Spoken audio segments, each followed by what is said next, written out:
কি? ইউটিউব দেখে গাঁজা চাষ শুরু করেন বেল্লাল। তারপর?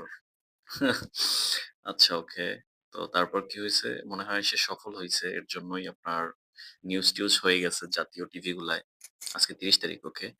আমরা দেখি যে তিনি কেন গাঁজা চাষ করছেন, তার বক্তব্যটা কি? আরটিভিতে, ওকে। আমরা ভিডিওটা প্লে করছি। তার বক্তব্যটা তো শোনা জরুরি। এমন একজন সফল চাষীর বক্তব্য না শুনলে হয়? আপনি কি চাষ করছিলেন? পরীক্ষামূলকভাবে দিয়েছিলেন। কেন করলেন এটা, কেন করলেন? শতানে পাইছিলেন স্যার। হ্যাঁ, শতানে পাইছিলেন। আপনি শয়তানে পাইছে। না, আপনার নাম কি? সত্যবাদী আছে।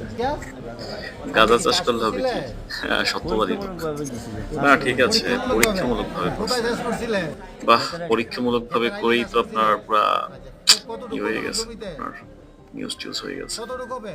এই ৮-১০ না, গাঁজা চাষ করলেও আইলের লোকটা ভিতরে, কিন্তু আইলের বেশ ভিতরে। সত্যবাদী আছে। আপনার পরীক্ষামূলকভাবে। বলছে যে কেন করলেন আপনার এটা, কেন শয়তানে করলেন? পাইছে। তো শতানে পাইছিলেন। শয়তানের কারণে শতানে করছেন পাইছিলেন। গাঁজা শয়তানে পাইছে? চাষ। এই কারণে ভালো। করছেন? এটা কি অপরাধ বাংলাদেশ কিনা? মানেই বিনোদন চাষ ভাই। করা? গাঁজা চাষ করা কি অপরাধ কিনা? আপনার নাম কি? আচ্ছা, ঠিক বাবার আছে নাম গাইস, কি? ওকে। আল্লাহ হাফেজ টাটা। গ্রাম কোথায়?